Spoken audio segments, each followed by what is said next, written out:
Welcome, ladies and gentlemen, to Freaky Fast Broadcasting on your Tuesday night.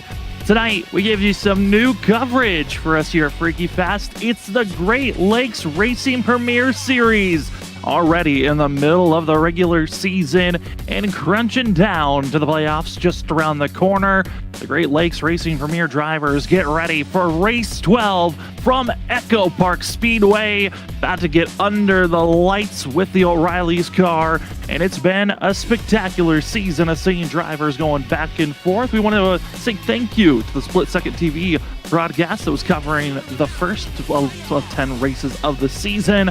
We're coming in to cover here tonight, and we're excited to see a 40-car field attempt to race here this evening at a track that has got a lot of characteristics of super speedway racing, but with this vehicle, the way the drivers are feeling the car, it might be a tough one here this evening. We're happy to give you the coverage again here on Freaky Fast Broadcasting. My name is Sam Dyer. Joining me this evening is Zach Hall. And Zach, a brand new league, but man, they are in the heat of the battle with just 3 races left in the regular season. This track, this moment, this time means so much to so many drivers. That's very, very true, Sam. Yeah, it is clutch time right now. You got to really put in a great effort if you want to be able to put yourself into that chase. And that is so difficult as a driver when you have 3 races to go, back against the wall.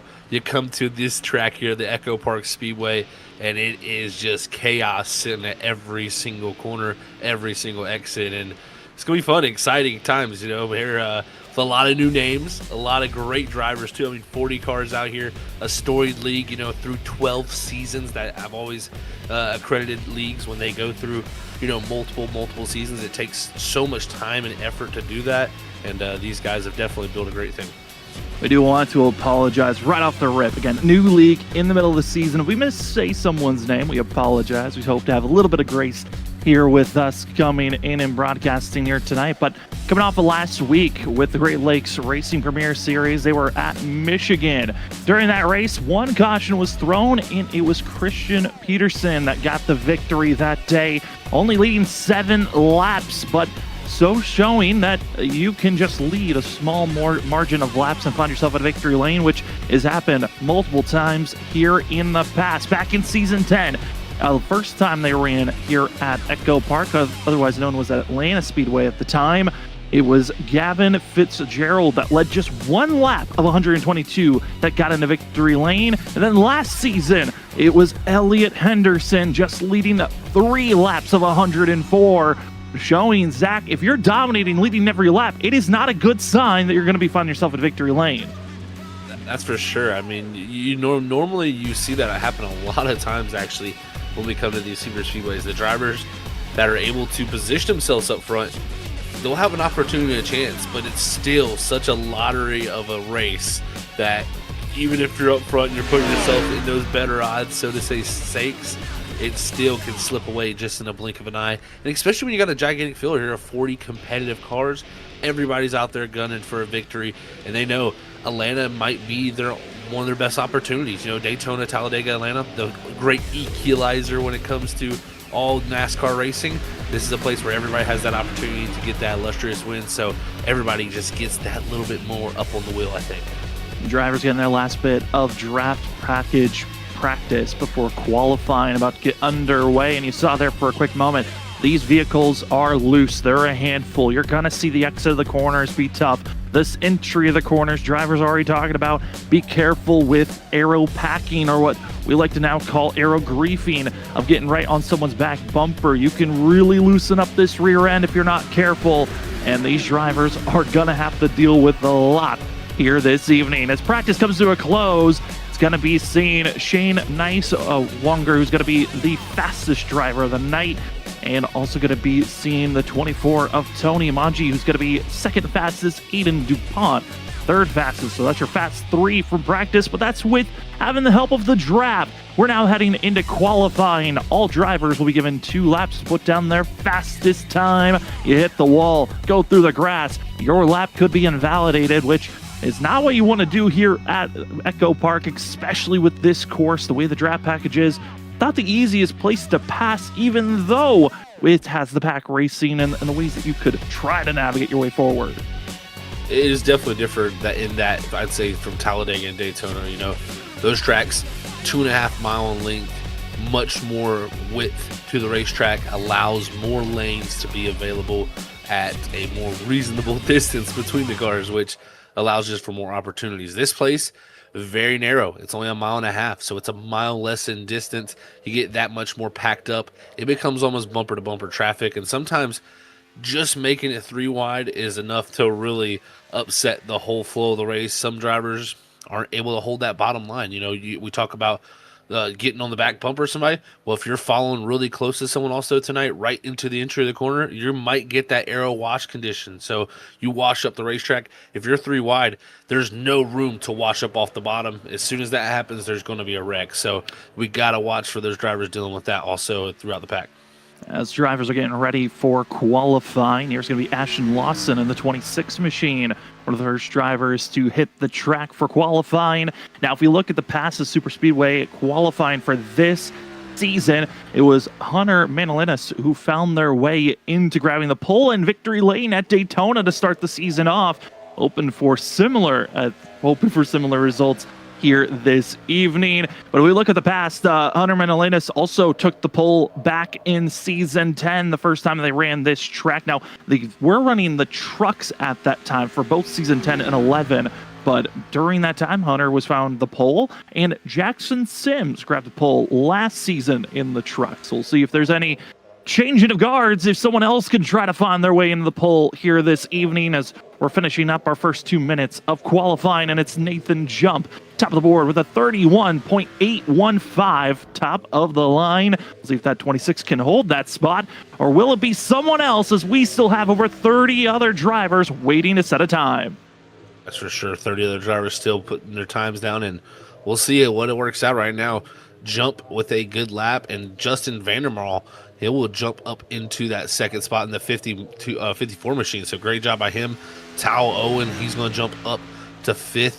And it just shows you everybody's times are clicking in. They're so close here at this track. So I think a lot of people are kind of glad that not too many showed up, because it would have been close for qualifying in.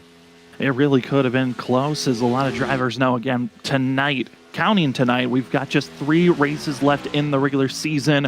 You'll want to find your way to getting bonus points and just maximize your points. And one of the ways you can get a bonus point is grabbing a pole here this evening. So Matthew Weeks, our current points leader, knows, hey, let's just stop the competition. Grab the pole myself with a 31.804 for the 11 machine that's trying to go for another championship for the 11.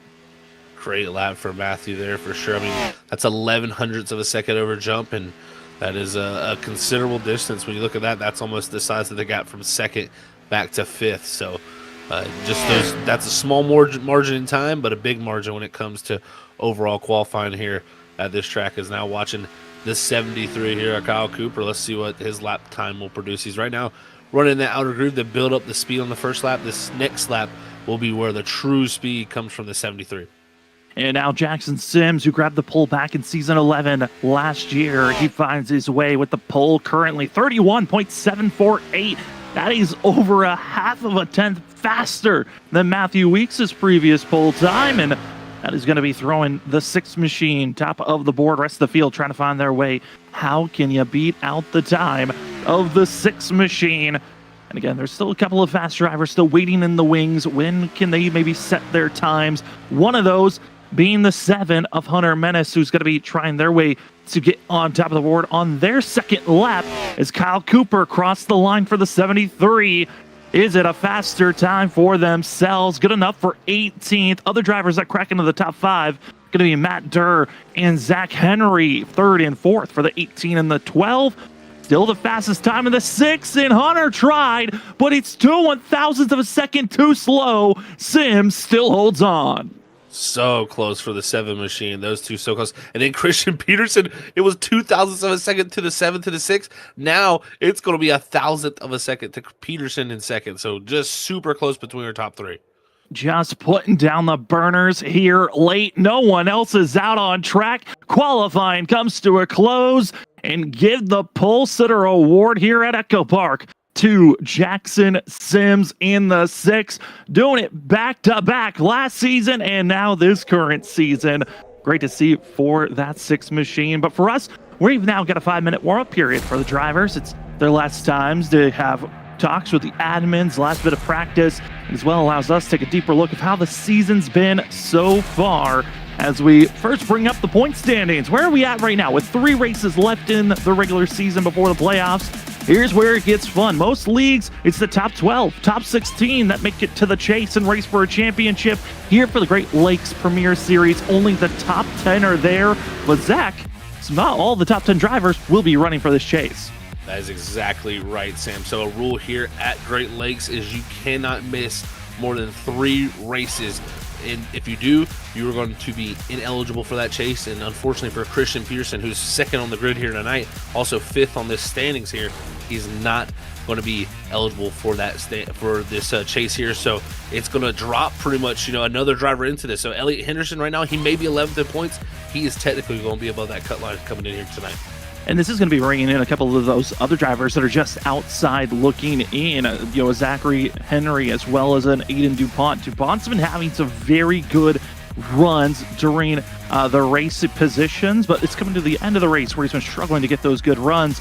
We'll see if he can turn that around as we move from the schedule to taking a look from the points to the schedule, as the final 3 races before we get to the chase tonight here at Echo Park. Charlotte, Darlington, the classics of NASCAR racing ovals that we've got left here in the regular season.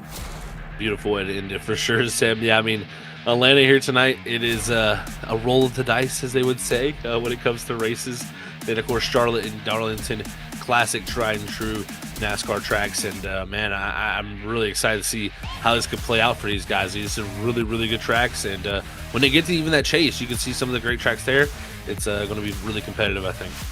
You got Texas, Talladega, Nashville Speedway, Chicagoland, Richmond before finishing it out at Homestead Miami Speedway.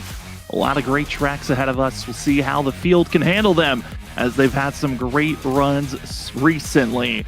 As the final couple of moments here tonight, we get ready for racing action. Zach, certainly a night where we're going to be seeing the field having their ups and downs, but Super Speedway Atlanta with this O'Reilly's machine, certainly going to be something different to watch than you've seen maybe traditionally with the trucks or the next gens. I'm excited to see how this field can handle this course with the pack racing, just from the small bits of practice we've seen so far.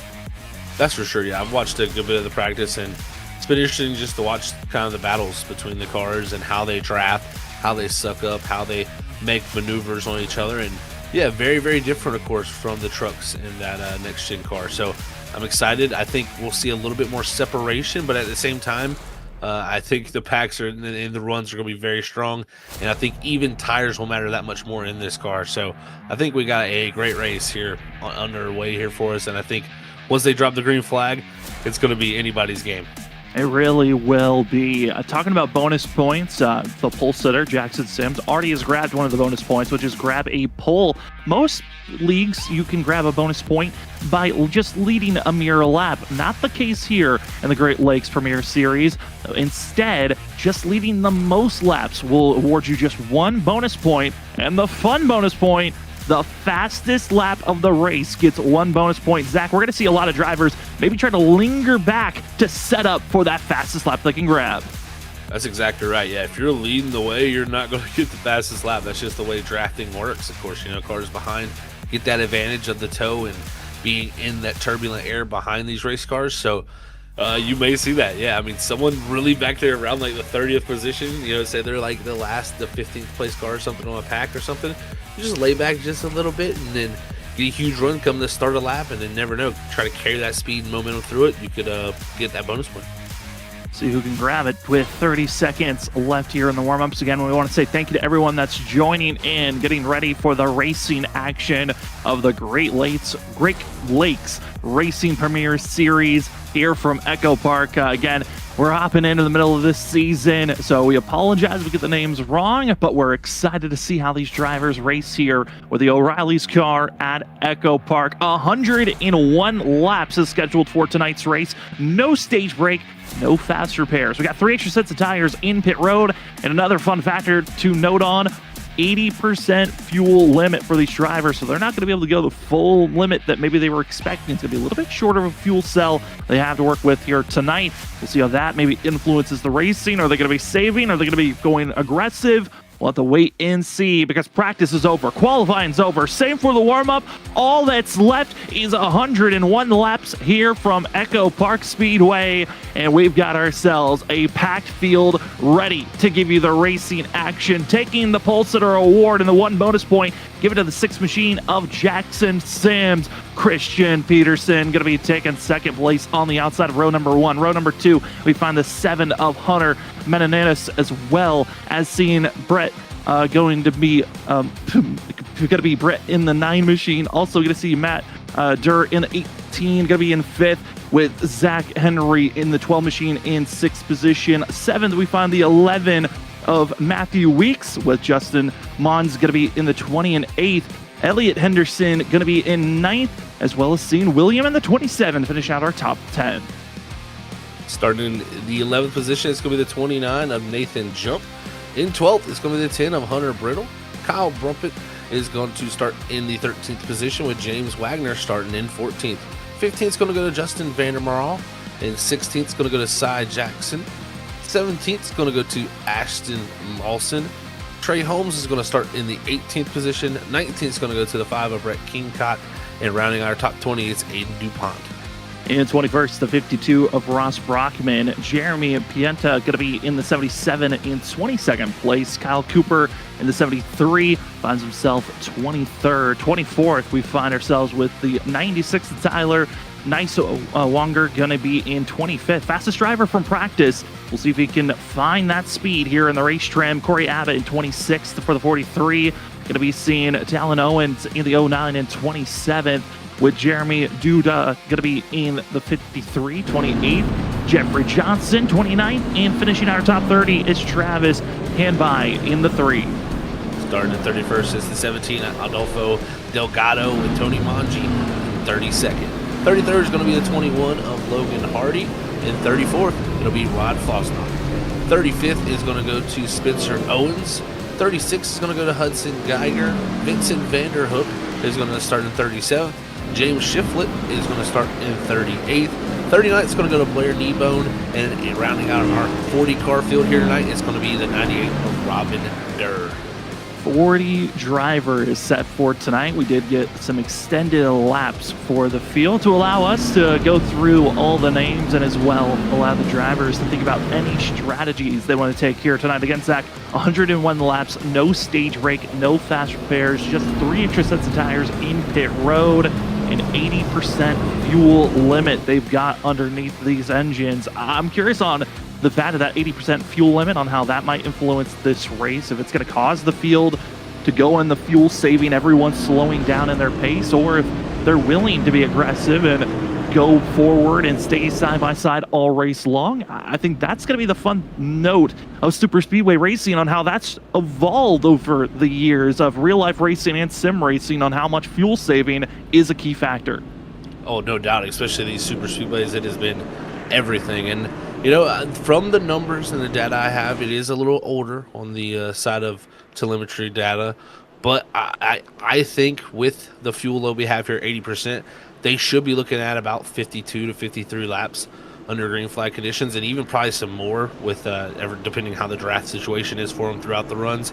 But I think 52, 53 should be plenty. And then I kind of like the way they set it up. That makes it where really fuel saving is not going to be a factor. It's kind of split down the middle, one stop, make it to the end, and you got to fill that car up if you want to get there.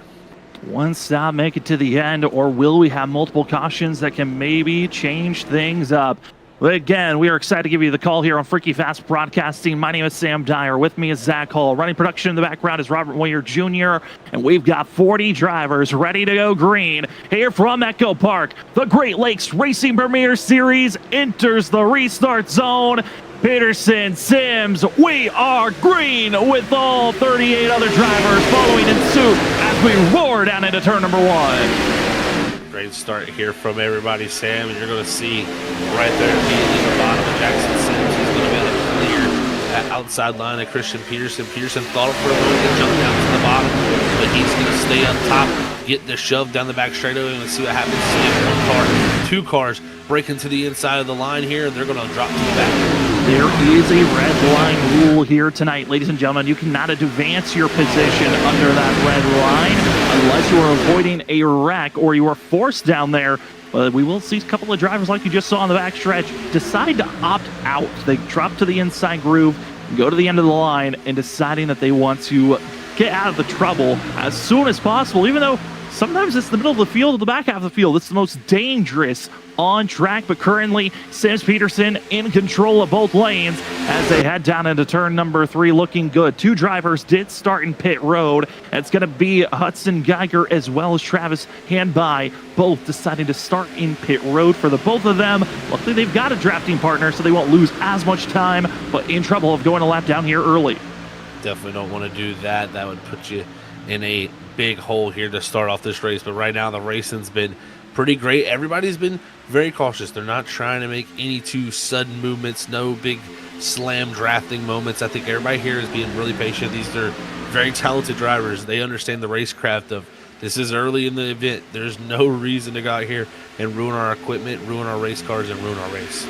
Yeah, and when we say talented, we're basing that off of iRacing's experience level in the number count that you're given from doing official races. Drivers are able to do official races every day that they want, and by being successful in those official races, your number count goes higher. A good count of a good driver is anything over a 3,000 number. We got multiple drivers that are in the 4,000, 3,000, some even in the 6,000 column. That means they're experienced in iRacing and they are very good at what they do out there in the sim. No doubt. Yeah, I mean, this field roughly, I mean, if you look at a lot of the iRatings for you guys, this would probably be about a 3,000 strength of field race. So it is, meaning most drivers in here are average, at 3,000. So that is very, very impressive for sure for a league. So these guys, again, like I said, very talented. They understand how to drive these race cars and what they need to do. That's why I think you've seen, I mean, me and Sam were talking about it before the race. They had some very clean racing at Daytona where they really were able to keep that race very clean for majority of the racing. Yeah, the whole entire race, clean and green all the way through. No yellow flags were thrown at Daytona, which is a feat under itself, which means tonight we could see a similar thing, but there is a factor that could change up this field. That's going to be pit entry. Here in the early 6 laps of this race, pitting is not going to be an option really this early on, but once we get to the halfway point, pit entry, you cannot pit heading off the exit of turn 4. It must be on the backstretch heading into turn 3. You have to be on the apron. That's going to be a factor that also can change this race up quite a bit. Looking at the times and the gaps between drivers, our top going to be 31 drivers still attached with the draft.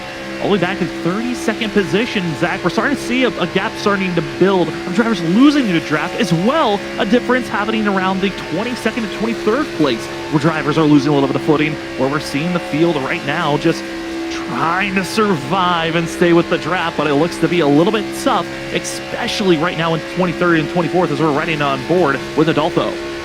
Adolfo here, yeah, trying to hang on to this draft here, and that is it's critical, man.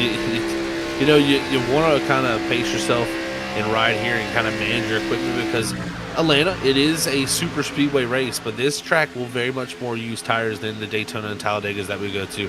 Much tighter radius corners, it really puts a lot more strain on those Goodyear Eagles, so you really have to manage those. I will say here at nighttime conditions, that won't be as big a factor, but I will say you still got to have a right front on if you want to be able to move through this field and make some big moves and carry big speed. So we'll see how that works with some of the drivers dropping farther back, but I don't think you want to lose that draft. That can be a critical loss of time. You absolutely do not. I know for us here at Freaky Fast Broadcasting, we cover an O'Reilly series on Monday nights, and they were showing us with racing at Echo Park It's around lap 15 to 25. That was the range where we start to really see the difference on tires. If you were saving, you're able to still be up front, make aggressive moves. If you were not, we're going to see some drivers get very loose and out of control, and you're going to have to try to save the car almost every time you exit out of the corners. That's going to be the factor that we're excited to see, is when the wheelmanship really kicks in here at Echo Park. That's where you really see the differences of who was experienced here with this type of racing and who's just got the raw skill to survive.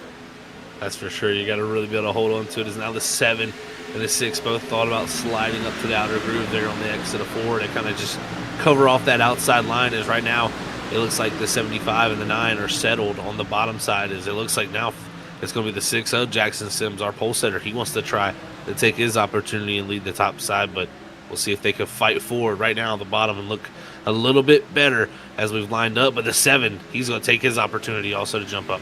Big slide for both the 6 and the 7 on the entry of the corner, both finding a little bit of loose sensation on the entry. As a lot of drivers starting to feel the tires changing and evolving each lap. You never know what you're going to feel. Will the car brake tight? Will it push? Will it snap loose, or will it push tight? Going to be the question as the 10 machine. That's going to be seeing Hunter Brettel for a quick second. Thought about making it, forcing it 3 wide to the outside. But these drivers got to be careful. Making it 3 wide here at Atlanta, yes, it is possible. Yes, there are 3 lanes and grooves to be shown. But it is very narrow when you're in the cockpit of these vehicles to try to make that move and hold on to that lane. It's very difficult to do, going over 170 plus miles per hour every part of this track. I'd have to agree, yeah. And it's even tougher, I feel like, in this car. I mean, this car is going to experience the most handling issues probably of any of the other 3 stock cars that we have. So I think it's going to be fun to watch. You know, we get to that point. Of course, here is the nighttime conditions. It's a little bit cooler. The track looks like it's actually got some pretty good rubber already laid down. You know, I'm interested to see how much the handling will play a factor, but it's always something in the 3 wide. Here's your weather conditions for this night race for us. 78 degrees Fahrenheit is the air temperature. Track 10 getting to 86 degrees Fahrenheit. A little bit of a breeze the drivers are dealing with. We'll see how that influences later on. For now, the field's looking good. 14 laps in, and some of our biggest movers are those that are in the tail end of this first big pack. That's going to be seen in 12th place in the 53 machine of Jared Duda. That's going to be currently up 16 to 15 positions from where they're at. And the other driver that's up big, up 18 spots from where they qualified, that's going to be seeing the 24 of Tony Manji, who has really moved up quite a few spots, up 19 positions from where they qualified. Tony's done a really good job, an impressive job to climb his way through and slowly progress, you know, and not really have to make too many big risks. But also, like you shouted out there, Jared DeLuca, his climb through, or sorry, Jared Duda, his climb through, he led the most laps actually at Daytona. So he is, you know, at least from Daytona wise, going to be a driver that looks to lead the races. So expect that 53, and it looks like the 24 here lined up together. They're going to try to make their charge forward here and maybe get to the front. Jared Duda, part of the cluster drivers that have had the best average finishes so far this season. The most top 10s and top 5s goes to Jared Duda. Tied with top 10s is Jackson Sims in the 6 machine. So staying up front are the both of them, but everyone is chasing the driver that is back in 18th position, Matthew Weeks, the 11 machine, top in points entering this evening. Just 1 win on the season, 1 pole. It's 5 top 5s and 8 top 10s over the 11 starts the 11 has had, but currently in a wait-and-see mode as they're back in kind of the further back in line, watching the second pack finally close back into the first group, and now our first pack is up to 22 drivers. That it is, yeah. It kind of happens where sometimes these packs that drop back will start to gain back here sometime as the pack gets a little bit more racy up front and kind of checks each other up a little bit. So sometimes dropping back a couple seconds isn't the worst, but that's a bad check up there. That's a wreck. Oh, no! Hard contact to the outside wall. It's Owens at Abbott. Massive collision for the 43. And our first caution of the day on lap 18. Wasn't expecting a lot of these drivers to get involved with the wreck, but multiple meatball flags being thrown up. The 4 with the meatball flag, as well as Owens. Abbott, major problems for themselves. Yeah, that's weird. kind of got scared there. He said Christian Peterson on our screen there for a second for a meatball. He's all good. He is all good though, folks. Just let y'all know that Peterson's all good. But yeah, this is huge collision and wreck here for these guys in the background. And it was really just a checkup that came around the 17 here and this 43 machine. You know, they're all riding in a line here, kind of just, you know, farther back from the front group, Sam. And all it takes is sometimes you get a little too close to that driver ahead of you. You have to jump on that brake. That driver behind you can't react fast enough. Yeah, and you're just seeing everyone at the whole accordion effect of drivers checking up, and then he gets side by side. You know, huge collision of Owens as well as Abbott taking the big blow between the both of them. I know the 4 machine of Fausnow, the other driver with required damage, kind of pushed to the inside wall, it looked like, after the 09 came down. As you see all 3 drivers in line, the 43, the 09, and the 4. The 3 drivers with required damage after this first incident. And all 3 most likely done for the day. Very possible for sure. Yeah, that's going to be suspension damage for a lot of them and engine for a few others. So we'll see how the time works out for those. But it looks like pit road's pretty busy as we only had 2 cars stay out. It looks like Elliott Henderson and Hunter Matsutunis stays out. Hunter going to stay out in the 7 machine as they've been feeling pretty comfortable up front. Again, 20 laps in, we're going to see a difference on tires. Tire wear is a factor here. All drivers given 3 extra sets to work with. You can just come in for fuel. Looks like we got a real mixed bag. Half the field decided to take 4 sets of freshies for themselves. A handful of drivers taking 2, and a couple deciding to take just fuel only. So a big mixed bag of drivers all around. We also have 1 driver that has left the session. I'm not sure if it's a fully disconnect, if he's trying to reconnect in. No, it has just happened. Packet loss for the 12 of Zach Henry, who qualified in 6th, was just lingering and waiting to make their move up front, but now is out of this race. Going to try to reconnect back in, but going to be going to at least 1 lap down, if not more. And so, Zach, that's 4 drivers with big issues here in the first 20 laps of this race. Tough break there for Zach Henry. Looks like he's getting reconnected back into the session. It's going to take some time, though. Most likely, like Sam said, he's going to lose a couple laps here. So he'll have to hope for some type of yellow, some type of assistance to get him back. But interesting decision calls here from a lot to come down. Some 2-tire calls, some no-tire calls, some 4-tire calls. So it was kind of a mixed bag when it came to the pit road there. But we'll see what the difference is. I mean, the 7 and the 37 felt confident enough to stay out. And I think for them, it should be all right. I think the only condition they got to worry about is if the race has a longer run here, we get to the sequence where they have to pit, they may be coming down by themselves instead of with a group of people. This caution will help out a couple of drivers that were needing this yellow flag to regroup themselves. That's Geiger, as well as going to be Hanbai, who are going to be getting those who started in pit road for this race. So they were already off the pace of the field. Now they've got a chance to work their way forward and see what speed they've got here tonight. Again, out in chat, we got a cheering on for Peterson, who has been up front. Christian Peterson qualified 2nd, has been in a kind of a control factor up front, but with taking 4 tires compared to those that took 2, is now falling back to 6th position. Up front, top 2 drivers. See how the 7 of Hunter as well as Elliott Henderson and the 37 are going to handle themselves with a 20-lap difference on their tires compared to those that took 2, compared to those that took 4. There's a handful again, I said, that took no tires. That's Kyle Cooper in the 73. There'll be another one that decided not to. But thank you for joining with us here on your Tuesday night, watching the Great Lakes Racing Premier Series from Echo Park. Race 12 of Season 12 here this evening. As the field enters the restart zone, it's time for us to get back to green flag action. Look, big checkup on the inside. Multiple drivers having to duck low, but they did not get rolling the way they were expecting. And it's going to be Hunter and Elliott getting in line quickly as a massive check of about 6 drivers running into each other on the inside row. Massive accordion effect there, and it was really from about the 2nd and 3rd, 4th cars in that inside row. It kind of all stacked up immediately, and they realized, hey, we're not going yet. We're going later in the zone, and it kind of caused some issues there. But, man, luckily I'm looking through a lot of the cars here. Nobody with any front punch noses or anything, no big major damages. They are luckily going to get out of this scot-free. Matt Durr in that 18 going to be bouncing to the outside. 00 going to be ducking down low. Multiple drivers just trying to get out of the way. One driver deciding to go through the grass with a little bit of trouble. That's going to be seeing Ross Brockman, who was checking up, coming to the front stretch, the 52. Big drive through the grass for himself.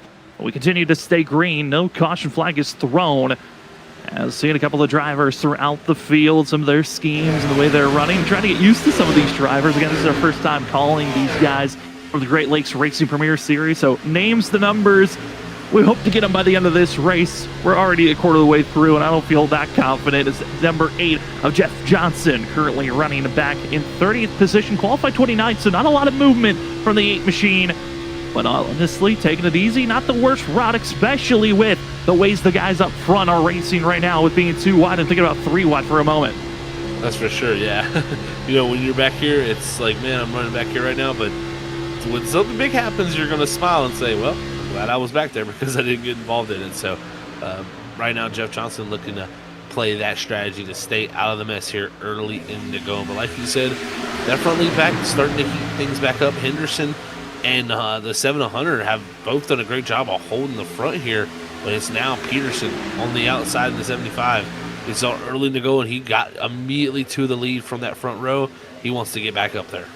Going to be seeing Hunter Brittle on the outside, number 10 machine, pushing Peterson forward, just building up the run, and it works out perfectly. The inside row, a little bit of a checkup for themselves overall as Henderson in the 37, a little bit of a wiggle as they were watching the 81 of Kyle having a good run for himself on the outside. A huge 3-man push and already dropped to the inside after being clear. Great passing there for sure. When you get to that inside, you get that quickly there. But right now, some drivers fanning there to the left off the exit of 4, but just have to jump back in line because of that red line where you cannot be advancing your position down there, so you got to stay above it.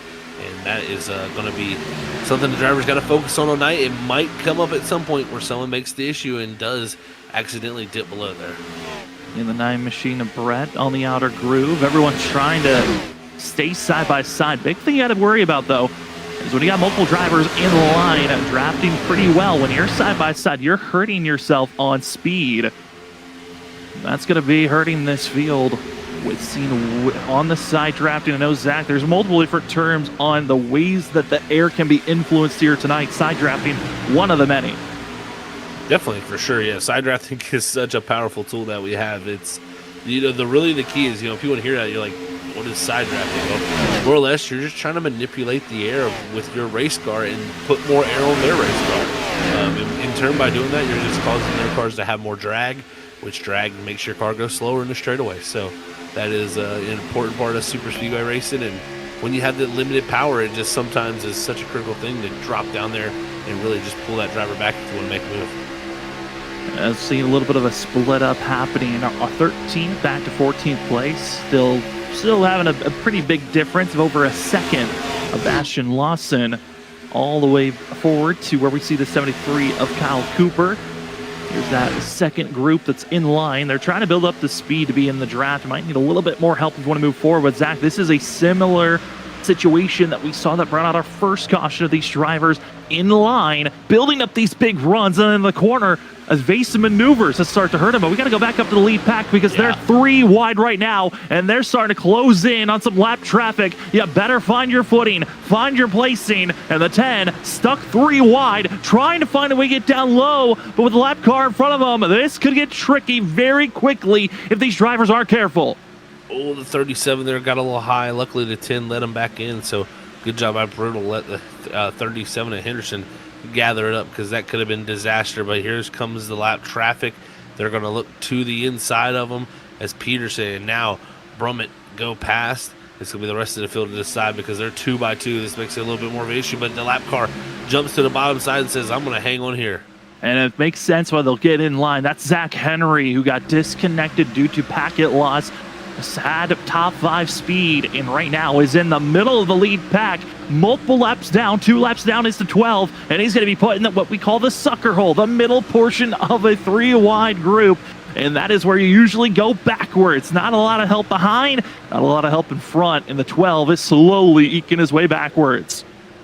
Looks like nobody willing to help the lap car. They're just saying, you know, we're trying to go fight for positions around each other. We want to get you to kind of out of here. So they ousted him there and quickly got, like you said, shoved into that sucker hole. So we'll see now once he drops back to the back of this group, can he just hang on here to the outer groove? That would be my plan if I was him. And right now, he is the first car, you know, a lap down, being 2 laps down. So he would get the lucky dog if we were to get an incident. And in a safe spot, if this lead group, as long as they're not the cause of caution, it would be an absolute gem to get the yellow at this current time. I know it's unfortunate when you get bounced out of a server due to connection issues or, you know, computer issues. The 12 going to continue racing on as Kyle Brummett in the 81 with Christian Peterson looking good in this lead pack. And Zach, with all the shuffling that happened, it really did bring in that second group of drivers. We're back to 27 drivers connected to this lead pack. Yeah, it was kind of crazy. You know, we had a little breakaway of a couple cars there, and, you know, 10 or 15 cars, and then that next group, once they got 3 wide, it really allowed them to get into it, especially with that lap car also in the mix. So it is now brought our field back up to some pretty big sizes here, as it looks like now 27 cars will be connected. 27 cars in the lead pack. A little bit of an update if you're just joining us now. 4 drivers sit in pit road, most likely with their nights being done. 37th place being the 30 machine of Vincent Van Der Hook, as well as Corey Abbott, Ron Forsenau, as well as Talon Owens, who are all involved with our first caution of the day back at lap 18. And Zach, we are creeping up to the same laps in a run that we saw those issues pop up of drivers getting on top of one another. We'll see if we can handle it this go around, but also we're closing into when drivers might have a tricky choice to be made. Do you pit at the halfway zone and go as far as your fuel can go, or do you short pit and try to pit right when the fuel window opens up? That's going to be the question of the night, because there's 2 drivers that have to pit sooner than everyone else. That's going to be the 7 Hunter Manassas, as well as going to be Elliot Henderson in the 37. They still have not pitted this so far in this race, and they're going to have to think about pit road in the next 20 laps. That's for sure. Yeah, I think you're going to see in this car, probably not likely to see that shorter pit stop. You know, if we were in the next gen, maybe the truck also, where you can kind of shorten the distance of the pit road, or shorten your pit stop there with the quicker stops. You could possibly do that by just, you know, pitting a little bit earlier to put less fuel in the car and no tires. But I think you're going to see everybody taking tires, probably fully filling the cars mostly up. I think you're going to see a lot of them stretch it probably a little farther out. That's where the 7 and the 37 might be in trouble, because if the others don't come down when they do, they are going to be by themselves, and you do not want to be a pack of just 2 cars. You are definitely going to get swallowed up at that point. No, you absolutely do not want to lose any more ground. Speaking about losing ground, a lot of drivers have been losing ground. Matthew Weeks down 11 positions. He qualified 7th. He's been outside of the top 15 for most of this race right now, Zach. And looking at some of the past races, this 11 quietly likes to emerge himself up front later on in the race. Is not notoriously known for just staying up front, being up front, dominating every race. Our points leader will slowly, methodically find his way to that top position, and the 11 currently back in 18th place. As a whole big shuffle, according to fact, his drivers had to check up down in turn number 3, causing multiple drivers to the apron. 3 wide for a quick moment in time as they squeeze and hold on. This is 73. Big wiggle but save as we continue to stay green. Great save there, like you said, Sam. That was impressive from the 73 car, holding on to the machine, and we stay green for the time being. Is now up front. The 7 of Hunter. He tried to take a shot at the lead, but now going to be stuck on the bottom, as it's still the 81 and the 75 up top leading the way, as the 10 machine's now going to slide up into that 3rd car on the outside. You know, looking at the past times that these drivers have raced at Echo Park, now they were under racing the trucks at that time, but back the first time they ran had 6 cautions in total. The last season they had 8 cautions in total, and Zach, I think having the knowledge of there's a chance that we still have a couple of more cautions underneath us if we get a little bit too racy, and having moments like that honestly can frighten the field. I'm curious if the drivers are starting to understand. If you're further on back, you're banking on those yellows to start creeping up with the racing action starting to heat up right now.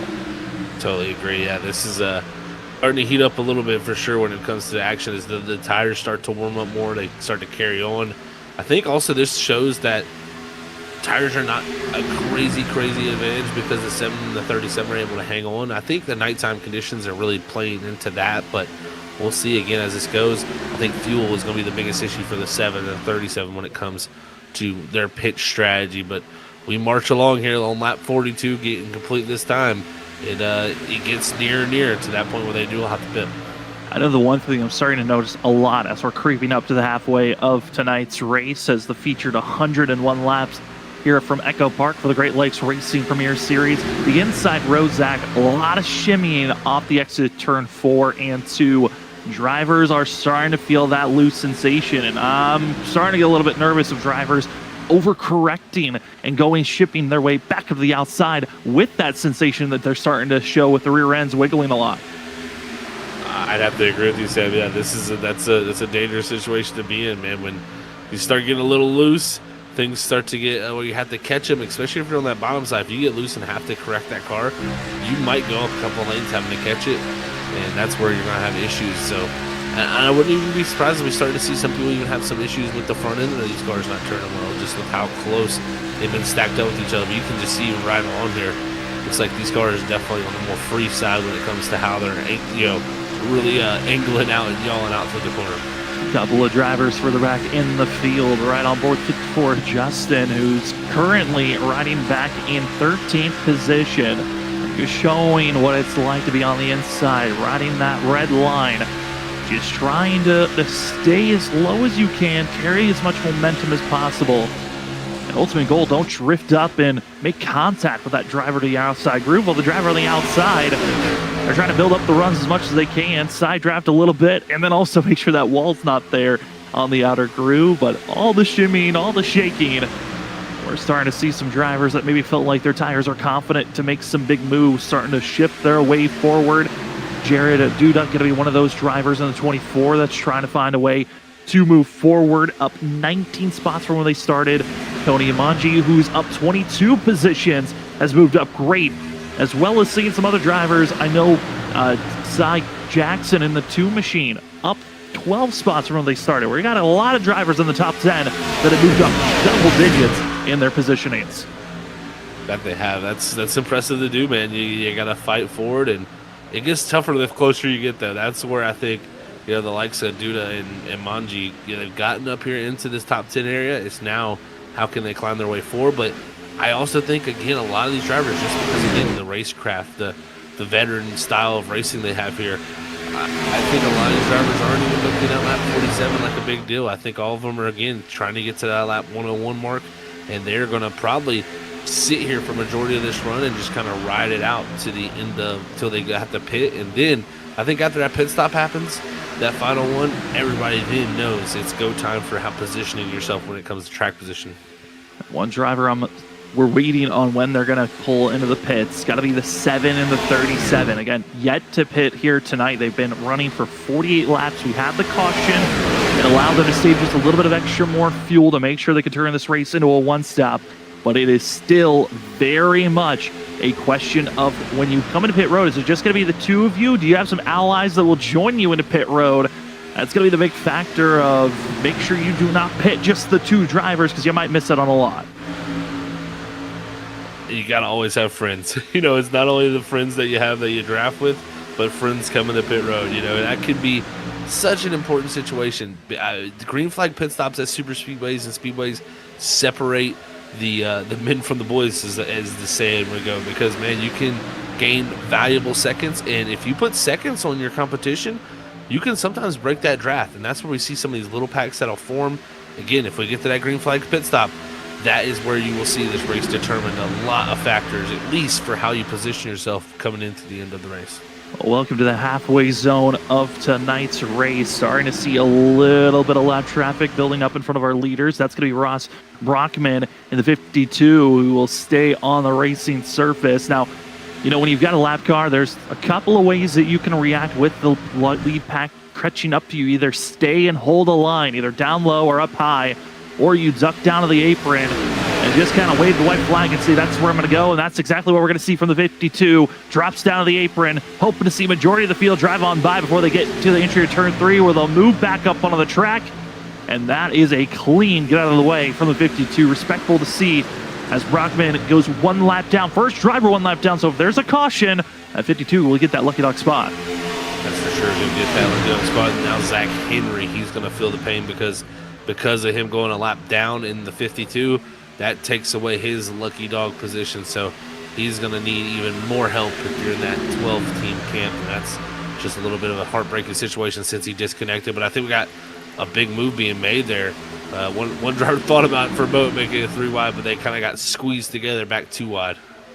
Trey Holmes and a couple of other drivers saw an opportunity, but gets back in line on the outside. As up front, it is still the 81 of Kyle Bromett, who is doing a great job, up 12 spots from where they started, back in 13th from qualifying. Then you got second place runner being Christian Peterson, who qualified second, so not a lot of movement there. But speaking about movement, the 7 heading to pit road, and Zach all on his own. That is heartbreaking for the 7 machine, and I will say, I mean, we got to see how long the 37 can go here, because this is only 53 laps here into this run. If that is, the end of the tank with that caution flag involved in it, then it's going to be close on fuel for, him making it to the end of this race even. So, yeah, 37 comes down this time. I think both of them, they've ran it dry, and that tells me that it could be a little bit close for them on fuel. They're going to have to possibly think about even that if they want to make this one-stop work. And now going to be having to head into pit road, hope that you catch on and latch on to some other group's draft, because if you're just by yourself, you're going to be running about a second to 2 seconds slower than your competition that's in a pack. So a lot of drivers have to make sure they figure out the gamemanship. When do you want to pit? And I know for the drivers that maybe want to pit sooner than later, they're in the mindset of, if I pit sooner, I'm going to go a lap down. And if I go a lap down and there's a caution, I'm giving up so much track position. It's worth staying out as long as possible, which I know, Zach, there's a couple of different ways you can look at that timing of giving up for a pit stop to make sure that you've got better potential if the race goes green. Strategy games to throw, but there certainly are a lot of different plays that you can make right now, but it looks like for majority of the field, it's stay out as long as possible. Yeah, I think right now that's what they're going to do. No reason to come down right now, especially, I think a lot of them are thinking in their mind, why come down now and, put yourself in a position where if the caution comes out, you're going to be a lap down. So, this isn't Daytona, this isn't Talladega, this isn't Pocono, the tracks that are 2.5 miles where you can pit and come back out in the lead lap. You are going to go a lap down. If you get caught in that sequence, it makes things very, very tricky. So Atlanta adds a little bit of different fold into it when it comes to pit strategy, because it's only 1.5 miles in length. Couple of drivers wiggling back and forth, trouble foot for a couple, and the big wiggle going to happen for the 23 machine, the 20 machine of Justin Malone's going to be feeling Mons, big wiggle as he got contact with the driver to the outside that pushed him almost down to below that red line. And now he's trying to save his tires as really overheated them through 3 and 4. Luckily, he's still attached to the draft. Top 21 still there, but everyone else just still waiting. That is the fun of Super Speedway racing. How do you want to push on forward or just sit where you're at? Single filing out right now, and as I said, had a few others trying to make a pass, but it's that point of the run, man. Everybody's just settling in here, and right now we've got about 39 laps on this stint right here. So we saw the likes of 7 and also 37 go upwards of 53 to 54 laps. They did have a caution available to them, so I think if anything, we've got about another 10, 11 laps at most here from these drivers in these cars. We'll see how long they want to stretch it out, but now it looks like an inside line starting to form back up as we went from running single file to, hey, we want to try to make a few spots in the field. You want to be as far up as you can, so if you make a mistake on pit road, you can minimize it by not losing the draft completely. I know that's kind of an error that can happen to some drivers that take big gambles of sitting in the back, waiting for their time to pounce. Is if you have a bad pit stop and you're the first driver back, you have no safety net to try to gain all that time back. I think that's kind of the fun games that drivers have setting up for pit stops. But Zach, we are now 41 laps to go here this evening. It's been a good one so far of the Great Lakes Racing Premier Series. Just one caution has been thrown, and this is racing pretty similarly to how a lot of this season has been. Low caution count races. The only one that's been a lot of caution counts was Bristol a few weeks ago, where they had 17 cautions. Here tonight, just one. Not a bad day at all with a tough track and a car combo these drivers are handling with. So impressive, man. I mean, look, Daytona, it was cautionless. Here at Atlanta, you got to almost expect one here in Atlanta sometimes, just because, man, it's such a tight, narrow track. So everybody doing a great job. And again, I think we're getting close. It's lap 42 of this run. How much farther can they go? And you know, who's going to be the first of the group here that can definitely make it to the end of this race. Now, if you pit here, I definitely think you can make it, no problems, of course. So who's going to be the first to flinch? And it's going to be an interesting case of when it does, because they're stacked up and starting to race pretty hard here again. Love to hear and see you out in chat. Who are you rooting for? I know there's a lot of Peterson fans that are cheering on the 75 that runs in second place. There's a little bit of a shimmy from the 26 machine. That's Ashton Lawson, who gets pushed, and oh no! 88 of Trey Holmes, the big one of just a couple of drivers topping in. And just a little squeeze and tap. And it's the 26 of Lawson, the 88 of Holmes that are caught up in this one. And just like that, Sam, that's why you stay out, because if you would have pitted, you would have went a lap down and got trapped like the 37 and the 7 are now one lap down. So heartbreaking for them, but this is a racing incident that just unfortunately has happened during the middle of the sequence. And with the timing of the caution, the driver that is in the best spot for the lucky dog, Ross Brockman, who at the last restart found his way going through the grass after being pushed off at turn number 3. Now he'll be finding himself back on the lead lap, but here's what happened. Just a little bit of contact between the 88 and 26, and everyone else piling in now in the aftermath. And just a quick motion. I know we need a different view of it, Zach. I don't know if you saw any what we call net code contact, or if that was just raw and real, just running into one another. I think it looked like it, at least from what I've seen there. I'd have to go back and get a closer look again for myself, but I think it might have been the 26 just coming down the track and they actually make contact. Of course, see 26 up the track, the 88 is going to go to the inside here. You're going to see that 26 come down, and no. Yeah, it was it definitely was a little bit of net code, as we would say here in the iRacing land. So yeah, that was tough for them, and just unfortunately going to bring us to a caution here. But at least now these guys don't have to take the risk of pitting under green. I think they'll take advantage of this and all be coming to pit road. They certainly will. Again, netcode, if no one knows, is an invisible hitbox. Each car has the visible box that you can kind of see. And sometimes with the way internet works, that hitbox that we visibly can see can shift slightly and be an invisible one that can make contact with other drivers and make the wreck that you just saw there under a replay. But with drivers exiting pit road, I'm looking at it, Zach, that is a lot of 4 tires for the whole field. No one's gambling for 2. It's take 4 and hope that that's all that you need for the rest of this race. Yeah, I think that's the best call to make personally for these drivers. Is I don't know, does Peterson have a black flag here?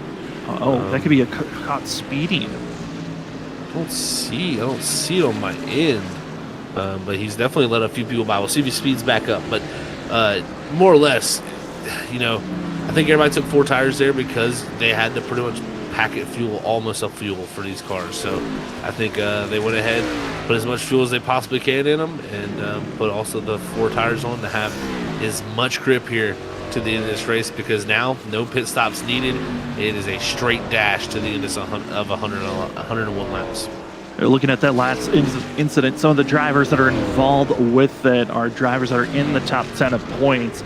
Brett Kincott going to be one of those drivers in the 5. He was the green machine that nosed his way in.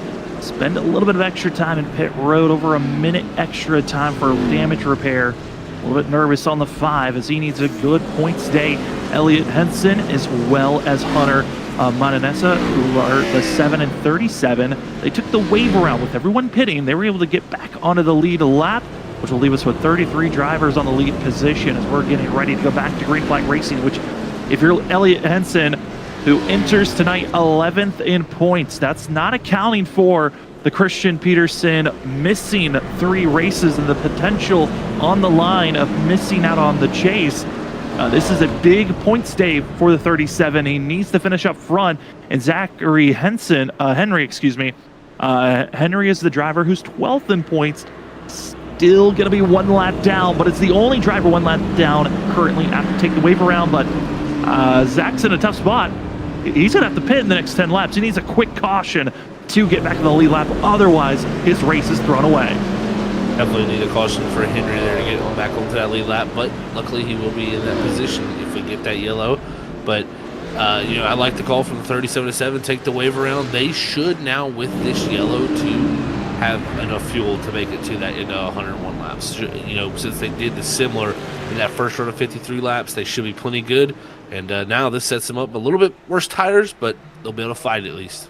As long as there's no overtime, they should be all right. We do have overtime attempts if needed, but up front, it's going to be Zane Brummett as well as Brittle. Going to be your lead drivers as green flag is back into the air here from Echo Park for the Great Lakes Racing Premier Series. Big run from Jackson Sim in the 6 machine, also on the inside, as he's trying to fight for second position, but the 10 side drafted and almost contact being made by the 10 in the 6 machine off the exit of turn 2. That 10 is laying on the right rear of that car, just trying to pull them back, and it's kept everyone at bay. But now they've gotten to the 81. As the 81 is dropped to the low side, he's going to give the draft to the inside cars, but it was the block up to the 10 with the wrecking. Oh no, contact made, and a huge wreck. Going to be our points leader involved, and the big one on the front stretch just continues to pile in. Over 10 drivers involved with this one, and big points contenders involved as well. There is a bunch of parts and pieces on the front straightaway here at the Echo Park Speedway, because man, a collision of mass proportion there happens, and it was just a simple block from the 81 gone wrong. The 10 was there, and Sam, it causes mayhem. Brummett, Brittle, Matthew Weeks, Cooper, and by, as well as going to be seeing Robin Durr, all require damage flags given out from big blocks. Still 35 laps plus to go, and the big block from the 81 onto the 10 is what ships it all into cycle as everyone else piles in. They definitely piled in there, and it's hard to get slowed down, I know, at this track, but man, some people piled in there a little bit hard and kind of ruin their races too by getting involved in it. I mean, you can see the brakes glowing on the 73 as he's trying to get slowed down, but it is carnage here on the front straightaway at Atlanta, and this is going to have a major effect on the race. And now it's handed the lead back over to our pole setter, Jackson Sims.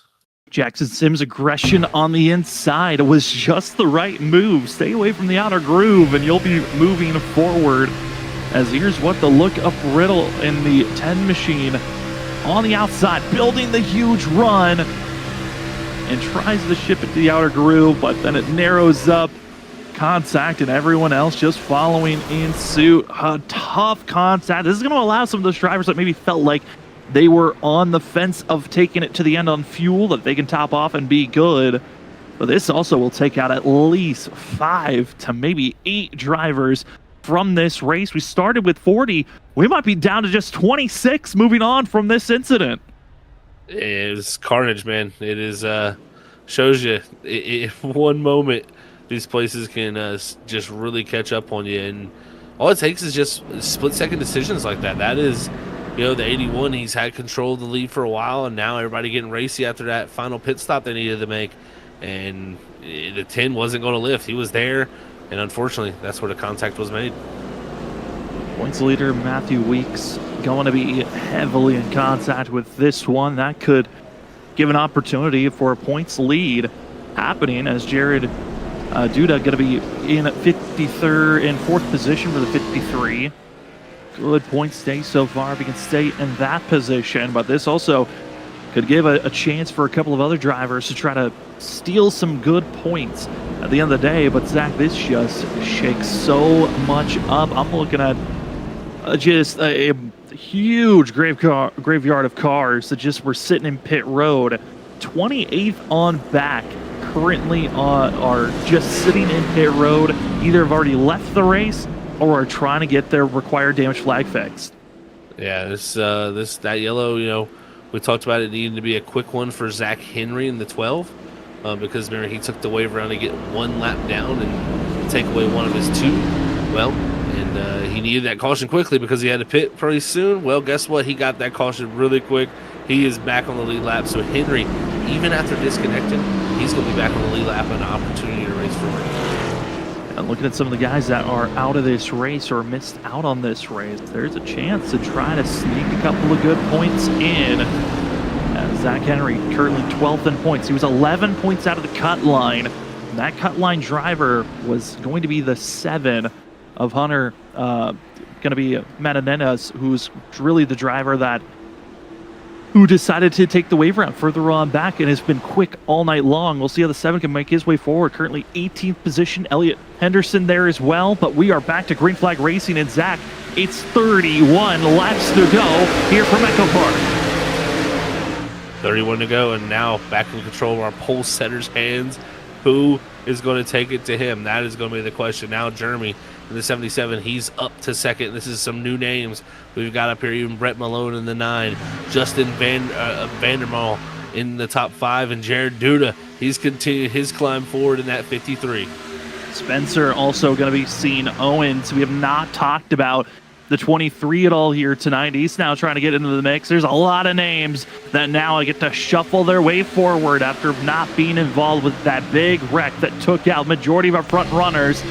Malone's looking good in the 9 on the outside, but seeing Jeremy Pienta in the 77 up 20 spots from where they started. Duda's up 23. Spencer Owens is up 29 spots. I mean, these guys qualified outside of the top 20, and now they've got a chance for a top 5. It is wild to see, and that's what Atlanta is, man. Super Speedway racing.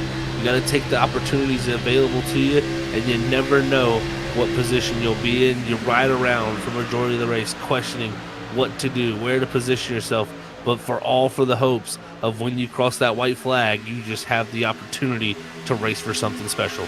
You see that 8 machine, that's Jeff Johnson, who is currently was just riding and just surviving back in 26th position for most of this race, now in a spot where they can try to charge forward and go for a top 10 finish, just showing the survival tactics, recognizing the big one could happen at any moment, and now you've got a chance for a good finish. But you better be careful. Some of these guys up front, this is their first time being in the lead position, and there's a lot of shoving going on between the 54 and the 27 that's making me a little bit nervous, Zach, as I don't know if they're working together or trying to take each other out with some of the bumps I'm seeing.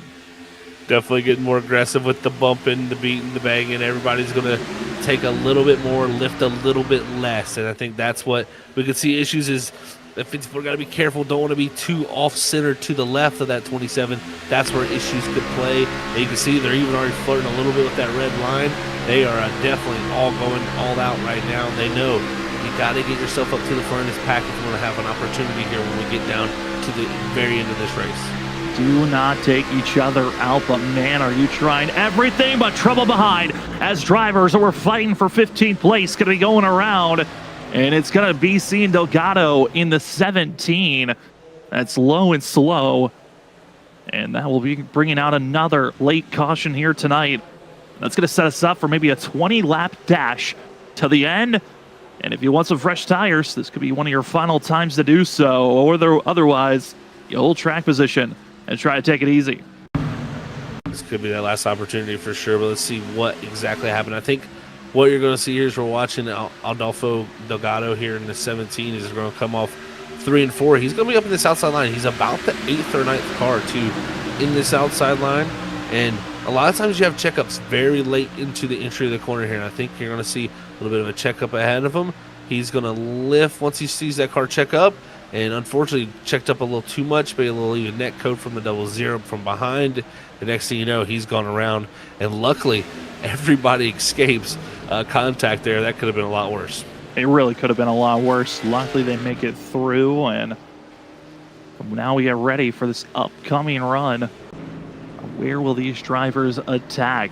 Looking at pit road, it is still full of plenty of drivers getting repairs done, but officially out of this race, going to be 28th on back. It's a 40th position that are done out of this race. That will be Matthew Weeks, Brittle, Bromett, Cooper, Handby. Also going to be seeing the 27, the 21, the 98 out of this thing. Ashton Lawson, Holmes, Van Der Hook going to be out of this thing, as well as Corey Abbott. Faust now, they've been sitting there since lap 18. I mean, there's a lot of drivers out of this thing, but on the lead lap-wise, Zach, there's a lot of guys still left on the lead lap. 27 drivers. Get ready for this run. A lot of them further on back still dealing with some damage repair. I'm looking at 27th place, the 64, a Blair Kneebone. Looks like a lot of right side damage for the 64. I don't know if they're going to have that damage repair done to be competitive here tonight, but at least have a running vehicle could be all that you need for a good finish, because the way these guys are racing up front, I don't see us making it. We might make it to the white flag, but we're not saying clean and green to the end of this thing. And I have to probably agree with you. This is going to be tough to keep clean and green to the end. It's just going to get more and more aggressive. More and more opportunities are going to be taken, and less opportunities are going to be given. And when those doors close, sometimes people kick them open, man. And that's where the problems really start to come up.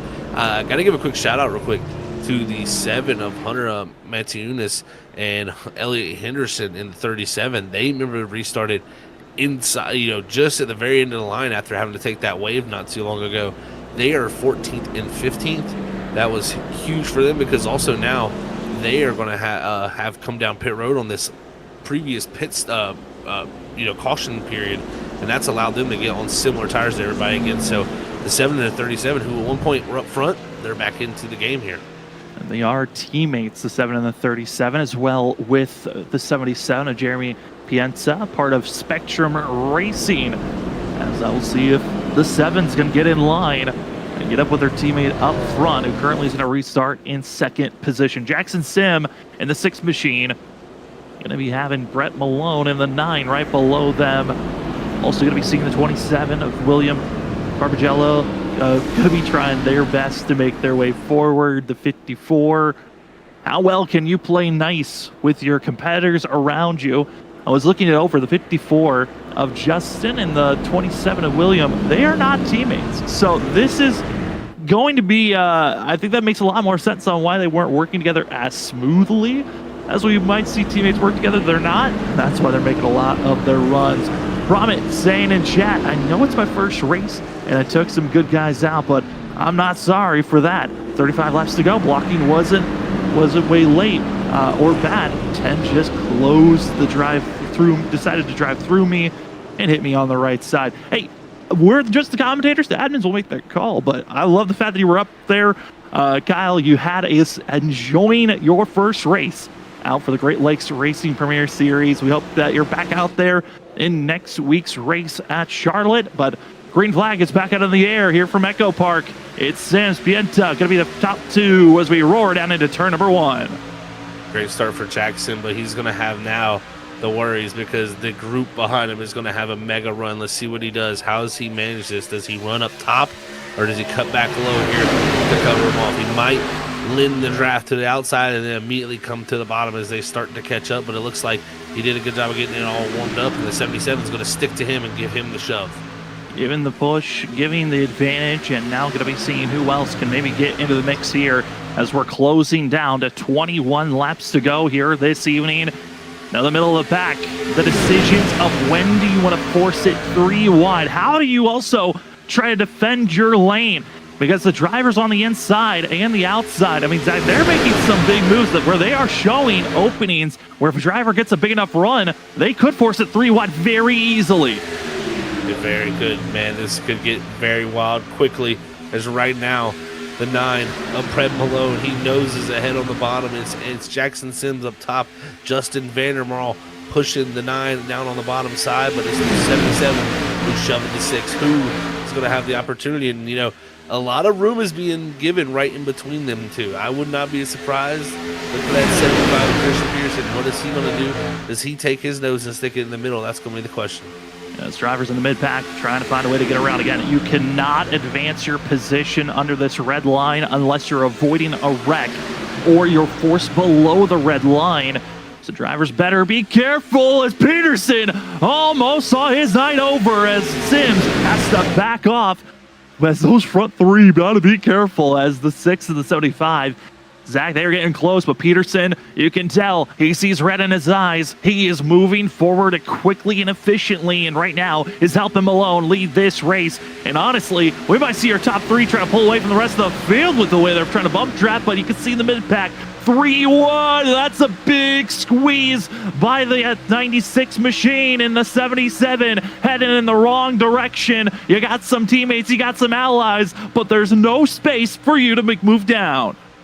Tough break for the 77 here, getting stuck up to the top side as now he'll find a spot to get down in front of Delgado, and that will help him because he's going to be behind his teammate of the 7 machine, 100. So let's see if they can work together. But as I say that, up ahead of them, there was a 3 wide moment for a second as one car in the 8 stuck in the middle. That's Jeff Johnson here as Duda looks to go around the outside but just doesn't have no help.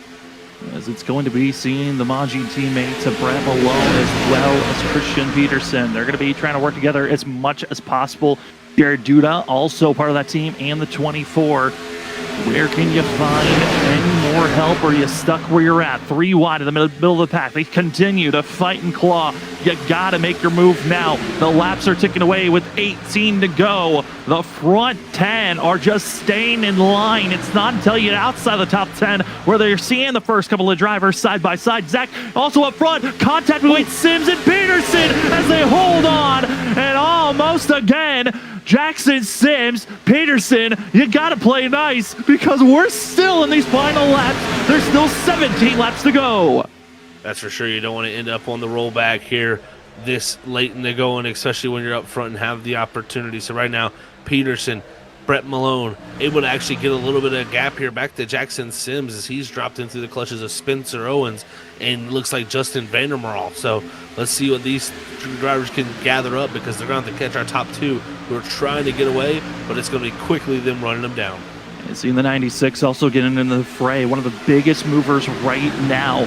Moving up is Spencer Owens, up 31 positions. Started back in 35th, now up to 4th. Been patiently waiting, just watching the competition lose ground here moment after moment. And now in these final clutching times, 15 laps to go. Does the 23 have a couple of more positions to try to steal this thing? Or will it be just the teammates of Malone and Peterson that can hold off the rest of the field? It's going to be a good question to see if they can do it, Sam. We'll see how well they can work together and what do they have in their back pocket for what these drivers are going to attempt to do. As the moment gets closer, everybody trying to gain up to them, but they've done a good job to have about a 4-car kind of breakaway to where the rest of the field 2 by 2 behind them. It allows these front 4 just to kind of gather their breaths, gather everything up, and make sure they're ready for the end of this race. And almost contact being made. The shuffling back and forth for fifth place is really hurting this group.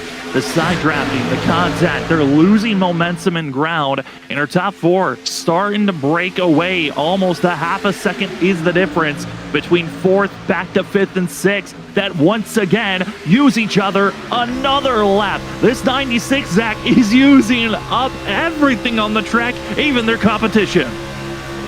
That he is, man. I tell you, sometimes it's what you got to do out here on the racing surface, and we're seeing some great racing here at the Great Lakes Racing League, and this has been fun to watch, fun to come in here with this Xfinity car and see how these guys can attack. But I tell you what, the side-by-side racing is great for us to watch, but the front 4 up front, they love to watch it because guess what?